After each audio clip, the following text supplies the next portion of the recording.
welcome to Daryo Weekly Roundup. I'm Mohina Nazarova, bringing you the week's top stories from Uzbekistan and the world, where economic growth, global partnership and reforms are shaping the world. The World Bank's portfolio of joint projects in Uzbekistan has now exceeded $15 billion.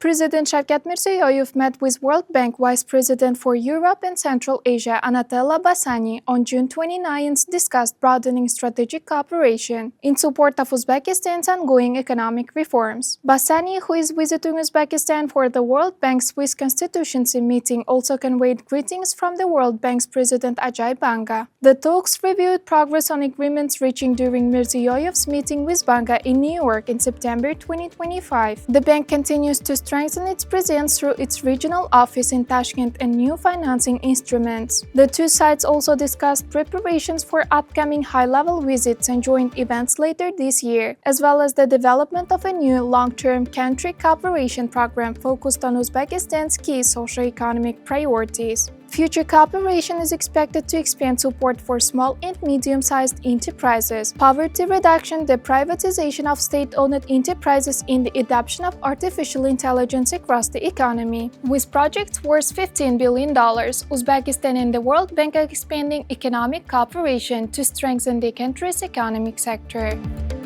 Uzbekistan and the International Monetary Fund are deepening their strategic cooperation as the country continues implementing different wide range of reforms. During a meeting in Tashkent, President Shavkat Mirziyoyev and IMF Deputy Managing Director Boli discussed global financing trends and the next steps in strengthening Uzbekistan's macroeconomic policy. The talks reviewed progress on agreements reached the IMF Managing Director Kristalina Georgievina last year and focused on expanding the fund's expert and technical support for the country's reform agenda. Key areas of cooperation include developing macroeconomic policy, preparing a national digital payment strategy, improving public revenue management, modernizing statistical systems, liberalizing capital movement, and maintaining a free exchange rate. The two sides also discussed expanding training programs for specialists working in Uzbekistan's economic institutions to strengthen enterprise and support long-term institutional development. The meeting was concluded with both sides reaffirmed the commitment to advance Uzbekistan's economic sector.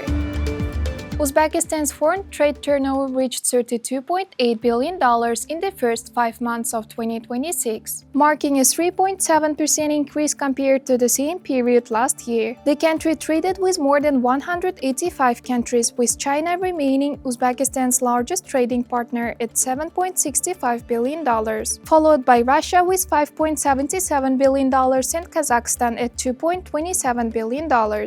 Highlighting the country's deepening regional and international economic ties. While total exports declined to $12.6 billion, largely due to lower gold exports, the underlying picture was more positive. Non-gold exports increased by nearly 30%, reflecting stronger demand for Uzbekistan's manufactured goods and services. The textile industry remained one of the country's strongest export sectors, with export rising 20% to $1.3 billion, while services export surged almost 35% to $4.6 billion. Agricultural exports also remained resilient, with fruit and vegetable shipments exceeding $6.35 million, while exports for fuel and energy products continued to expand. The stronger trade flows lead to the stronger opportunities for the country for the future.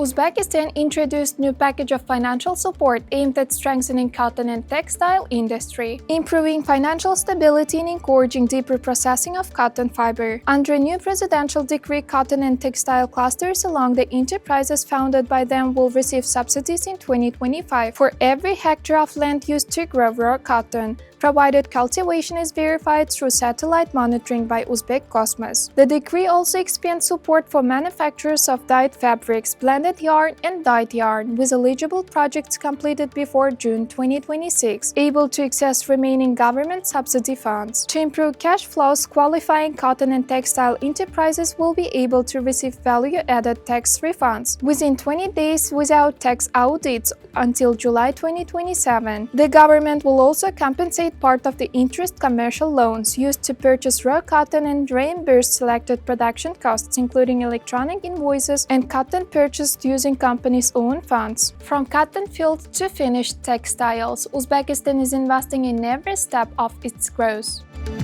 Uzbekistan's labor market continues to gain momentum in the first quarter of 2026, with job vacancies rising 9.8% and real wages increasing 9.5% according to the central bank. The report shows that demand for workers remains strong, particularly in the services, retail, catering, and manufacturing sectors, reflecting continued business activity and domestic economic growth. At the same time, the number of active job seekers increased by 31.5%, reaching 636,000, indicating that more people are entering the labor market in each sector of employment opportunities. Employment growth continues to be led by the private sector, which expanded by 5.2% last year, while the national unemployment rate remained at 4.8%. Workers also saw their earnings improve. Nominal wages rose by 17.4%, while real wages adjusted for inflation grew by 9.5%, signaling stronger purchasing power. When more people find their works and wages rising, the economy of the country grows.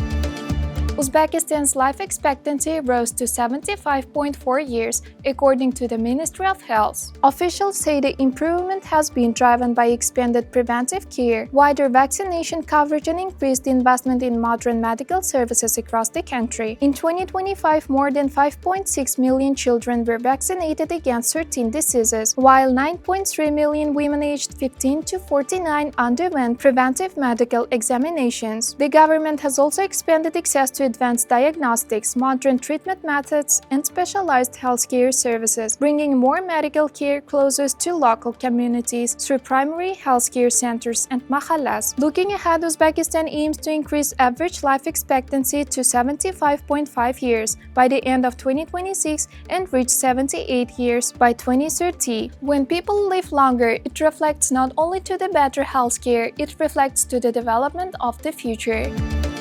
Uzbekistan and the UNDP has reviewed progress on the country's 2030 gender equality strategy. During a project board meeting focused on institutional reforms, public administration, and women's empowerment, the meeting brought together government officials, senators, and UNDP representatives to assess ongoing efforts to strengthen gender equality across state institutions and advance the implementation of Uzbekistan's national strategy through 2030. Discussions also focused on priorities under the UNDP's 2026-2030 country program and the UN Sustainable Development Cooperation Framework, including socio-economic reforms, public sector modernization, and expanding opportunities for women. UNDP has worked with Uzbekistan since 1993, implementing more than 341 projects worth over $489 million, supporting poverty reduction, environmental sustainability, public sector reform, and progress toward the Sustainable Development Goals. Participants also discussed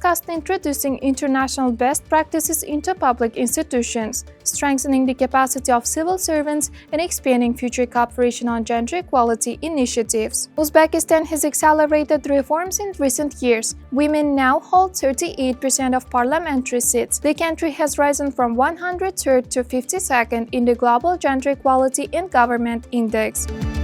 The passport now is more than just a travel document, it reflects the country's standing. Uzbekistan has ranked 123rd in the 2026 Global Passport Index, placing second in Central Asia behind Kazakhstan. Unlike traditional passport rankings that focus mainly on visa-free travel, the Global Passport Index also evaluates investment attractiveness and quality of life, offering a broader picture of a country's global appeal. In the regional rankings, Kazakhstan took first place, followed by Uzbekistan, Kyrgyzstan, Tajikistan, and Turkmenistan. Uzbekistan ranked 129th for international mobility, 89th for investment attractiveness, and 119th for quality of life. Globally, the index was led by Sweden, followed by Switzerland, Finland, Germany, and the New Zealand, with European countries occupying 9 of the top 10 positions. The results differ from the Hanley Passport Index, where Uzbekistan ranked 74th earlier this year, highlighting how different methodologies can produce different outcomes by measuring factors beyond visa-free travel. In today's world, passport reflects not only the places where you go, but also how your country is seen too.